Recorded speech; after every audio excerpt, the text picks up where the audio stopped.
Good morning, everybody. Monday morning update, and it's March 28th today. I'm going to do some scripture that we did yesterday. The story of the prodigal, or the story of a man who had two sons, however you want to say it. And I like this thing. It's my new. I did it last week. I'll do it again this week. It's like what got left on the cutting room floor when I presented the sermon. Stuff that you read and thought, man, I need to find a way to get that into my sermon, and it just doesn't happen.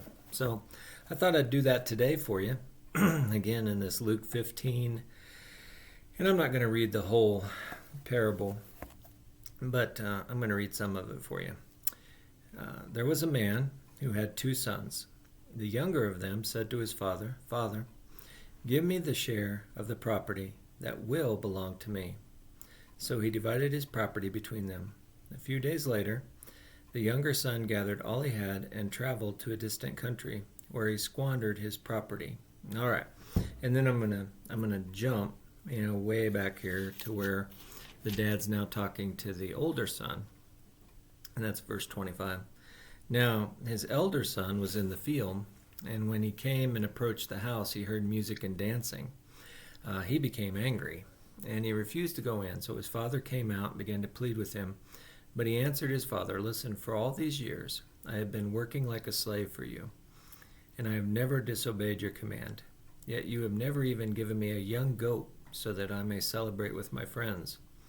But when this son of yours comes back," his devoured property and all this. And but then verse 32, I want to say that. The father then says, "But celebrate and rejoice, because this brother of yours has come back to life. He was lost and has been found." And so what I was reading, one of the guys that does commentaries on this, he was saying, how do we know that while this man had two sons, did they share a mom? Or was it two different moms?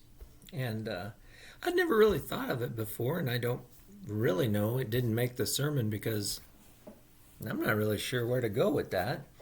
But the language they kept using would lead some smarter people than me to think about, boy, how they're doing their language here sounds like, it isn't the same mom, or it's the only tie is the father, and they don't even really see each other as brothers or something like that. But the deeper you read this, the more you go, no, these word plays are happening for a reason in there.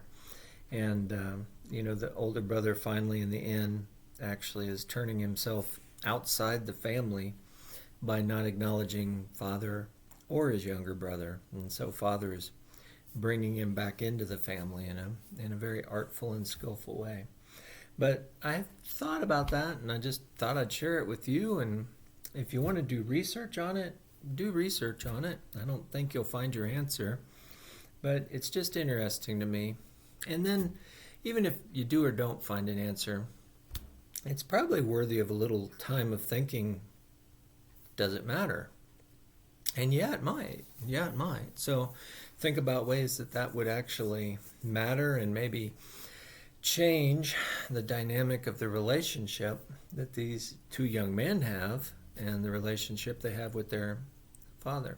So anyway, that's just one of those cutting room things that it didn't make the sermon, but just bugs me. So I had to share that with you.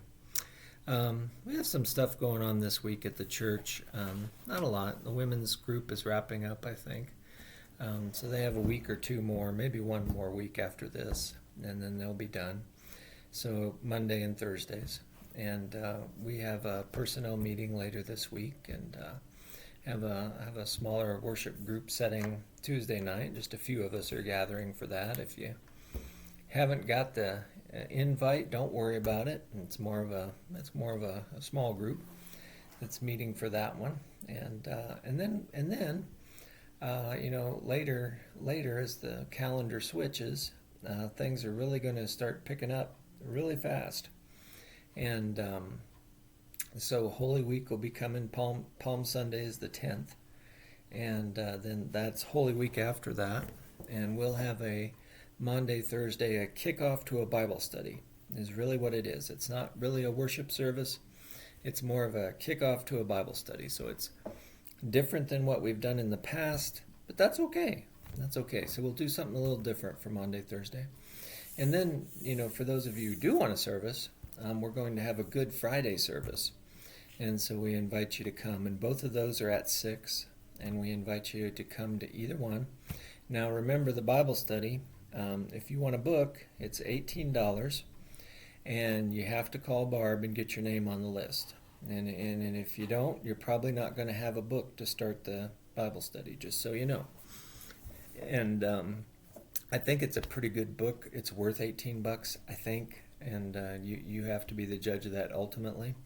And then when we get done with that 7-week study, we're going to take a little break.